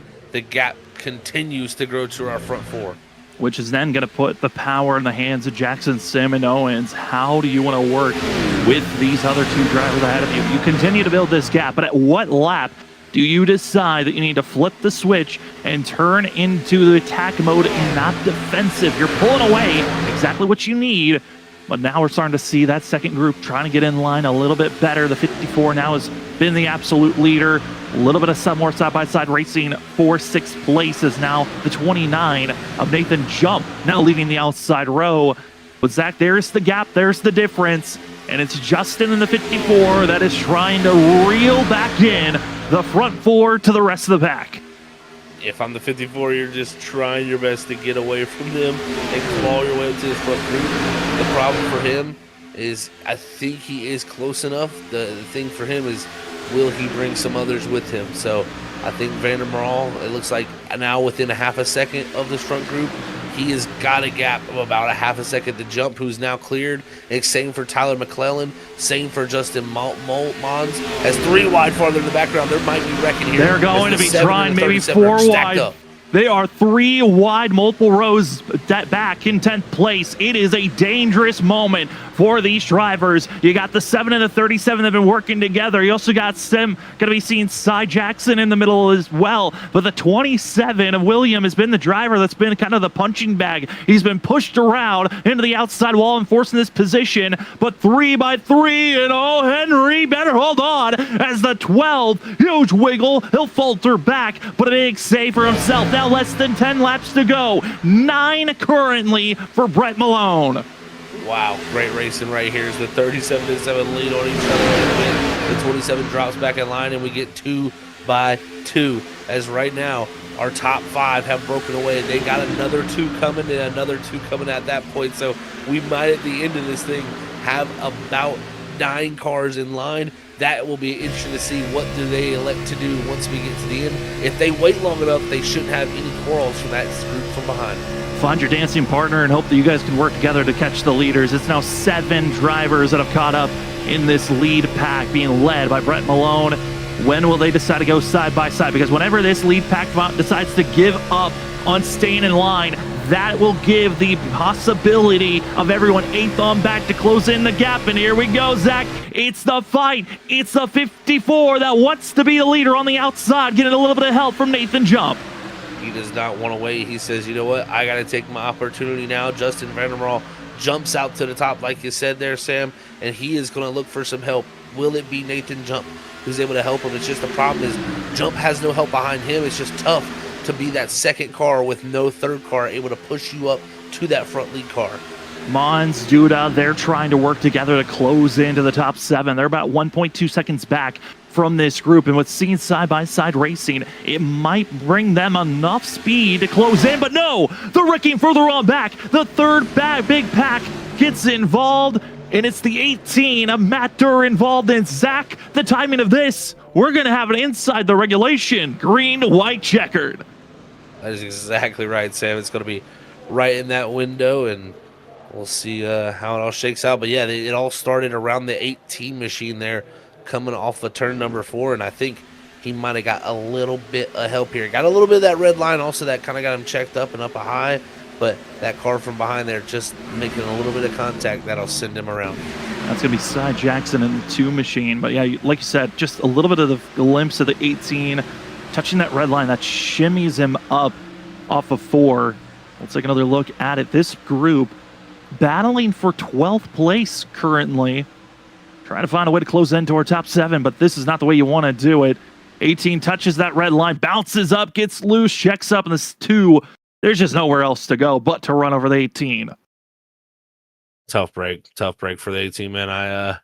It's nowhere to go for a lot of the guys even behind him too, and they're all racing hard trying to catch that grouping up ahead of them, but sometimes when push comes to shove, it unfortunately brings that yellow out. And I tell you, if you're the 9 of Malone, the 75 of Peterson, the 6 of Sims, they were not wanting that. Those 3 cars looked very positioned to fight it out at the very end of this, because the grouping behind them, of Vandermeer and them were side by side, Sam, and that made such a big difference for how it slowed them down. And throwing out the wonder of fuel, excuse me, not really a worry anymore in this race with us so close to green, white, checkers. The field should be good, even if we go into a second, possibly third attempt. But Zach, a couple of drivers getting those damage repairs further on back. But if you look at those that are in our top 10, I mean, there's a lot of names that we had not said in a while, but man, you got to give kudos to the recovery of Elliott Henson as well. I mean, Henderson and Hunter Matanunas, who really came back in this race with the strategy calls that they made in the middle of this run. It is impressive to see some of these guys back in position that they are. So let's see, once they get restarted, anything can possibly happen. I will say it's hard to make things happen quickly because you're just not up to speed yet, but it's really gonna depend on how they race each other up front. If it gets aggressive, it stacks things up. If the front guys kind of settle it out at the very last second, it allows them to breathe a little bit more. So what will they do? How much fight is there going to be? We know, like you said, we got the teammates in 1 and 2, but from there, who's going to try to take that attack to them? As we're closing in to tonight's race, next race will be at Charlotte next week for these Great Lake Racing Premier Series drivers. For us here at Freaky Fast Broadcasting, our next broadcast will be this Thursday, watching the 802 Elite Next Gen Series drivers, as they're currently in their short track stint heading to Richmond. It'll be their next destination. But for us, we're excited to give you the final conclusion of tonight's race. Going to be a 3-lap shootout for Malone, Peterson, Vandermeerl, as well as Sims. Where can you put yourself at the end of this race? Is it the inside? Is it the outside? Have you found some allies? That is the question that is on the line for this evening. It's been a pleasure for us here at Freaky Fast Broadcasting to give you the call of race 12 of the Great Lakes Racing Premier Series for season 12 at Echo Park. I hope that you all have been enjoying the broadcast as well. Again, we apologize if we made any mistakes on the names, but for tonight, this could be the final restart of the evening. Do we need overtime or do we finish under regulation? 101 laps in total is regulated. Oh, we got an extra more if needed. It's going to be Malone, Peterson, and the rest of the field ready to get back to Green Flag Racing. 27 drivers on the lead lap. Who's going to take the victory from Echo Park as we are green? Good launch on the outside. It's going to be seeing Malone as well as the 54. They're going to be now battling for second place down into turn number 1. Malone immediately wanted to get a good jump there to jump down in front of the 75. He does that. Now, what do they do? Will the 54 have the help? Because right now, the 4th car on the outside line is really pushing hard, and they are getting a big run down the back straightaway as we head to 3 and 4. You got to build up the momentum immediately. You cannot wait for someone to passively just build up anymore. You've waited too long. It's just take from here on out. Will you take the victory or will you take the loss? 2 laps to go. If we take the white flag, this race is official, and it's Malone and Peterson that lead the charge off of 2. What will the teammates do here? Do they battle each other, or does Peterson play rear gunner here to get his teammate in position? That's going to be the question. Is down the back straightaway. The 54 had a moment of a surge there, but they stall out as they get halfway down. The 6 just playing a factor here as they're going to come out of 4. Are you playing too many games of side drafting? But across the line, white flag in hand, this race is official. We're taking it to the end. Brett Malone, Peterson, they're working together as strong. The Manji team is rolling. 1-2 off of 2. Great exit for them. And now what does Peterson do? He looks to the outside. The 9 covers it off, but down into 3 and 4. Will they have something to give to the 9 machine, or will Brett Malone have enough? The 54 trying to build up the momentum on the outside, but there's no more time. There's no more space. It's all Brett Malone winning from Echo Park as they wreck coming across the line further on back. It is Malone taking the victory as he reigns supreme here tonight. Zach, what a run as Brett Malone takes his first victory of the season. Awesome for him, man. Great job by Peterson with the pushing behind, and the teammates played that excellent as he gets that win. Brett Malone entered into tonight.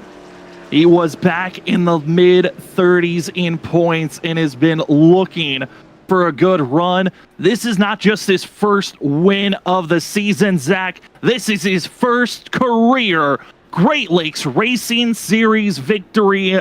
Congratulations to the 9 team and a great team effort with Christian Peterson. Just got to give all the credit on a great defensive move by himself. Definitely for sure. It's like he'll have a great celebration, man. First wins are always one to cherish, and I'm sure he's going to remember this one. All right, well, we will be back right after this as Peterson and Malone have their fun out on track. It looks like he's on the park at the start-finish line. We will talk to our top three, Brett Malone, Peterson, Van Merrill, as well as get you ready for next week's race from Charlotte. We'll be back right after this for the post-race show. We'll see you in a few.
Welcome back, ladies and gentlemen, to the post-race show of the Great Lakes Racing Premier Series Season 12, Race 12 from Echo Park is in the books as we head to Victory Lane to talk to our winner here this evening. We got the 9 machine of Brett Malone taking the win in his first career Great Lakes Racing Series victory. Brett, congratulations on the win. Man, how are you feeling after this one? I'm fucking shaking. Sorry for the language. I'm shaking, man. Whew, that was a lot. Thank you guys. Thank you guys so much. Definitely was a great performance, Brett, man. I tell you what, take us through there at the end. I mean, of course, you had Peterson there, your teammate, right with you, but you guys were working so well together. And even before that caution, we're breaking away from the field. Just take us through the teamwork you guys had because it was impressive. I mean, he's 70% of this win. He was coaching me through those last, 20, 30 laps there. CP was a dog there. He was the man, and he told me what to do, and I didn't mess it up. That's a lot on CP. I just followed what he did. I mean, Brad, this is your best finish this season on top of it being your first win. But man, how does this feeling help you for this season? I know it's been a rough season for yourself on getting the finishes maybe you were hoping for, but how does it feel getting this one? And how do you feel like this is going to help you moving forward in your career here in the Great Lakes Racing Premier Series? Yeah, man, it's tough running a part-time schedule. It's hard to, keep the consistency, keep the momentum going. We had a rough start to Bristol, my last race, battled back for my first top 10. And, this race we qualified well and just managed to keep it up there despite how nervous that pack was getting at times. And hopefully we can just keep this going. We had a good run at Kansas going, got into a little trouble there. Just seems like we have had a little bad luck so far this season when I do get to run. So, means a lot to finally get a result that pays off. Well, congratulations on this win. It was an honor for us to be able to call your victory. But before we let you go, the floor is now yours for any other shout-outs. Yeah. Thank you guys for the broadcast. You guys do an awesome job. It's really fun to watch the races back. This is definitely going to be one that I watch back. On the league, like getting in the league, getting to know some of the guys. My teammates, Manji, Duda, CP. I wouldn't be here without them. Not a chance. And local VR, great company, ran by my own brother, or not ran by him, but he's part owner of it. That's about it. I mean, just my teammates, I can't thank them enough. They coached me through that whole last 30 laps, and yeah, man, this is awesome. I've never done one of these before. I feel like Ricky Bobby when he's got his hands in the air. Yeah, this is tough.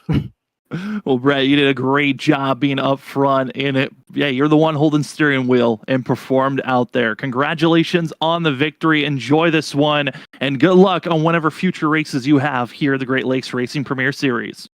Awesome, guys. Thank you. Have a good one. You too. As we move from second place, we go from victory lane to second place, excuse me. We bring in Christian to get his thoughts on this running, the driver that qualified second and honestly was up front all night long. Christian, it's Sam and Zach up at the booth. Man, how are you feeling? Got to see your teammate get to victory lane and you take a second place as well. Yeah, man. Great race. I thought I threw it away there when I missed pit road on that caution, but super pumped to see Brett get the W. Just ended up at the right place at the right time, and just tried to get him to the win. It was awesome. We were pumped up. Definitely a great job from you guys, man. Great teamwork, Christian. And like you said, had to work your way back into the mix, but even before we got those, final few yellows, you guys were really starting to break away, working well together in a single file line. Take us through the restarts there at the end, because I'm sure you guys were trying to execute those well to make sure you could get back together. Yeah, I mean, obviously we had a little, teammate thing going there on the restart where he takes the top, and, not that I let him in, but just kind of let him get the jump, and if he gets clear, he gets clear, and then I honestly think the restart helped there at the end with so few laps to go, because the bottom seemed to surge like when we got a restart, so we could kind of control it at that point. But yeah, I mean, it was up front most of the race, and working with Brummett running the top, nobody could really seem to pass us. So it was pretty cool just how the lanes worked, and if you could work with somebody really well, then you could make it work either lane. I mean, Christian, we've seen, looking at the stats, you have been the man this season. When you show up in race, you've finished in the top 10 every race you've been a part of. What is it like, getting to see your teammate get into victory lane, but how is it for you taking a run like tonight and trying to carry that forward into the rest of the season? Yeah, man. I mean, it's just trying not to miss a race now, honestly, just because of work, and sometimes on Tuesdays I got to work late and whatnot. But to try to get into the chase, I know I'm right on the threshold. I tried to qualify for Daytona and ended up in a wreck, so that's like kind of a mulligan, I guess. But then I've missed 2 races, and I think 3 is the cut line or something. So just trying to keep that streak going and trying to stack the top tens, like you said. I mean, you can't do much more than be consistent, and then when the chase comes, just try to be even more consistent. So super happy to see Brett in victory lane. He's been wanting to try to do better, and Atlanta's a perfect track to just get that done. So and really just teammate race at that point. So just a lot of fun working with the guys, and can't wait for next week. Well, it was a pleasure to call your race here tonight, Christian. Congratulations on second place. But before we let you go, the floor is now yours for any other shout-outs. Yeah, just everybody watching on the broadcast. I know you guys, I think this is your first one, so thank you guys, Sam and Zach, and everybody in the booth, and Robert. So just thank you guys, of course, everybody at GLR that puts on the show, Jeff and Elliot, and everybody else behind the scenes. All the drivers, everybody at Manji Motorsports, and Trick. We kind of got like a little alliance going. So yeah, it's been a lot of fun. Just thank you guys for putting on the show. Well, thank you for giving us a show to call. It certainly was a pleasure. Christian, before I'm going to say congratulations for second here tonight, and good luck next week at Charlotte. Thank you, Sam. As we move on from second place, we head down to third to go talk to Justin, going to be Van der Merle, excuse me. But we'll see how Justin's feeling after this one, who was one of the more aggressive drivers late, tried to make the late surge, but third place is where he lined up. Justin, it's Sam and Zach up at the booth. Congratulations on third. I know you probably were hoping for a little bit more there late, but how are you feeling coming away with third at the end of the day? It feels pretty good, honestly. I think it's my first podium in this league, so that's pretty awesome. It's my first time doing an interview here. So the race was overall, I just want to say, it was pretty frustrating. As much as I like racing here in in the new configuration. The fact that you can't really get a run going or stick to anyone's bumper is a little bit frustrating. So tried to bump start the restart, just didn't get clear of Christian, and then you're just side drafting and holding on for life at the end. Definitely looked tough there to pass for sure, Justin. And that's kind of where I was going to go. Is before we got those little late cautions there, you were in the pack that was kind of side by side, and it just seemed to be losing the draft to those cars that were single file. Then you finally were luckily able to be the first car that broke away and caught back up to them. How tough was it to get out of that and then try to catch back up to those guys?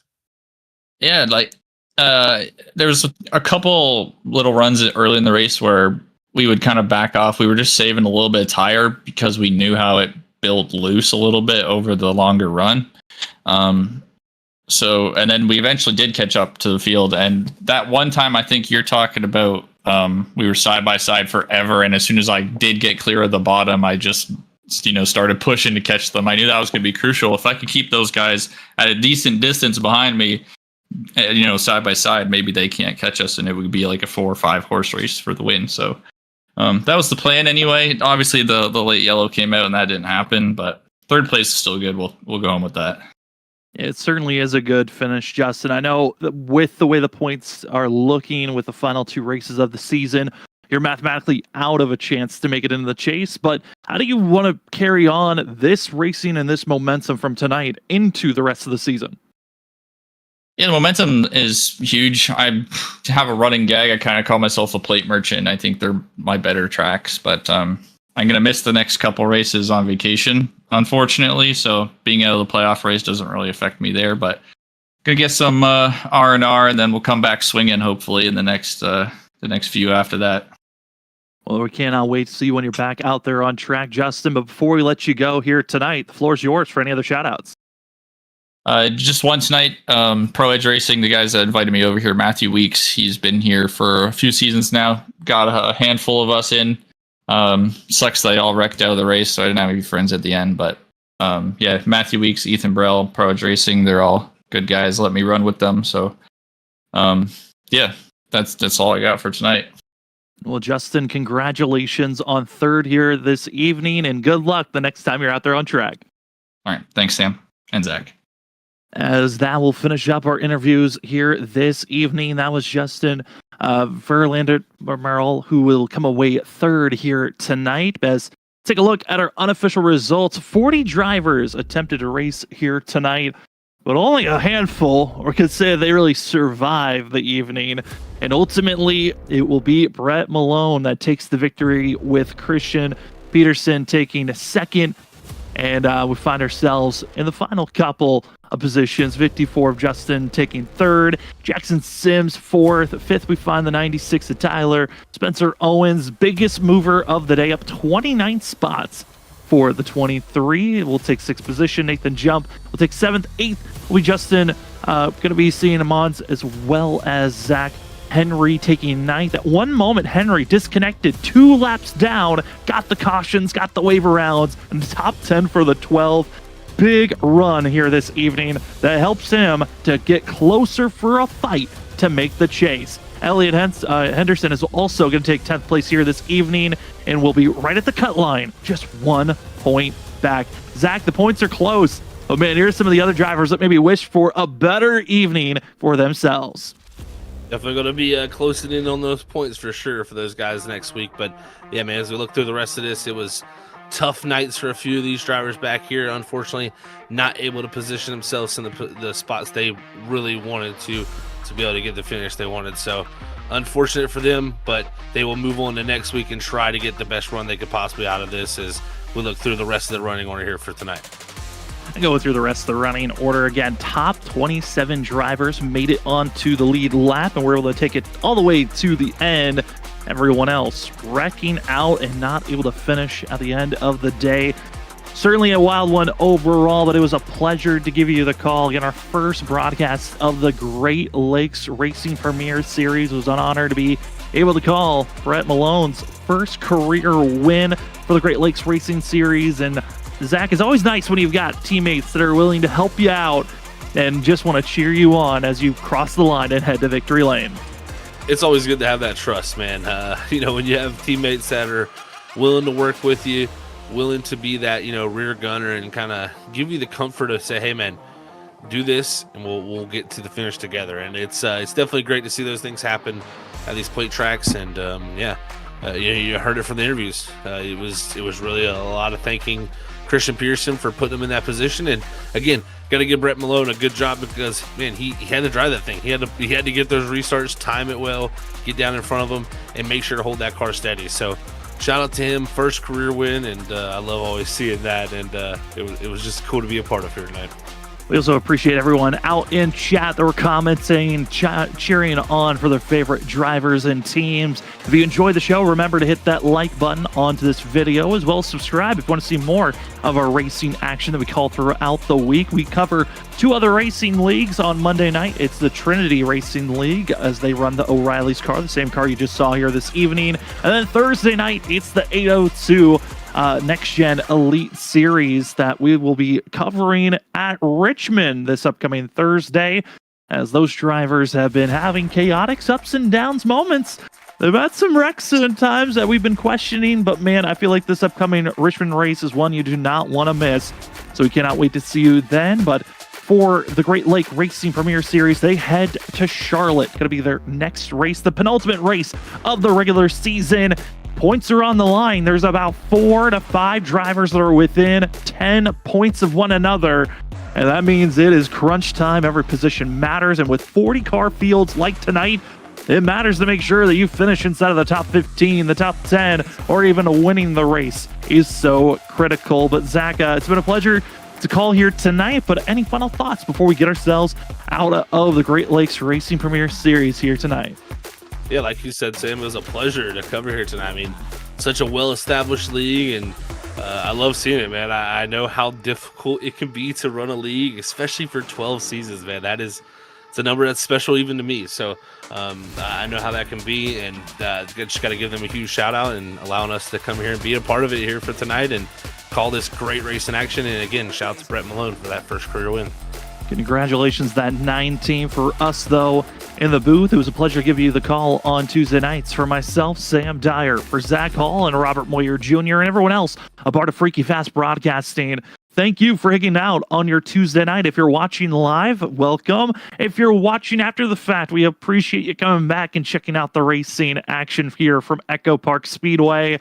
As 101 laps are in the books, victory goes to the first-time winner of the 9 machine of Brett Malone.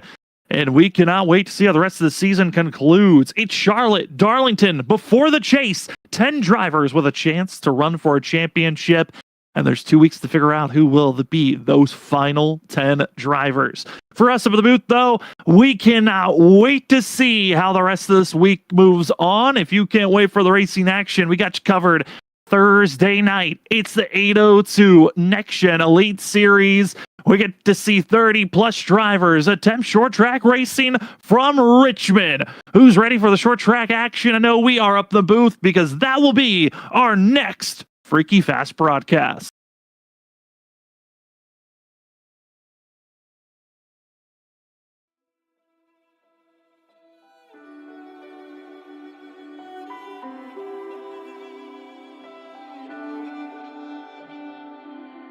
I was standing, staying still, never said what I feel, and every time I took the blame, carried all this quiet shame, 'cause all the pressure in my chest, I've gotta fight to catch my breath, when every step still feels the same, trying not to break. Where do I go from here? Maybe I'll disappear. If I don't try, I'll never know. I'm waiting on you. Where do I go from here? There will be no more tears. Kill the doubt, feed the fire, hear the voice inside.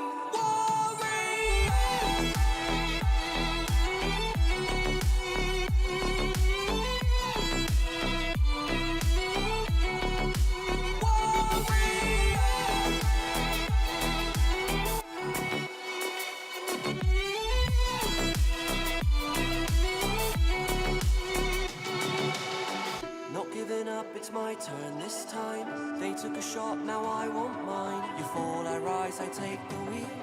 So this is how it feels. Where do I go from here? Maybe I'll disappear if I don't try.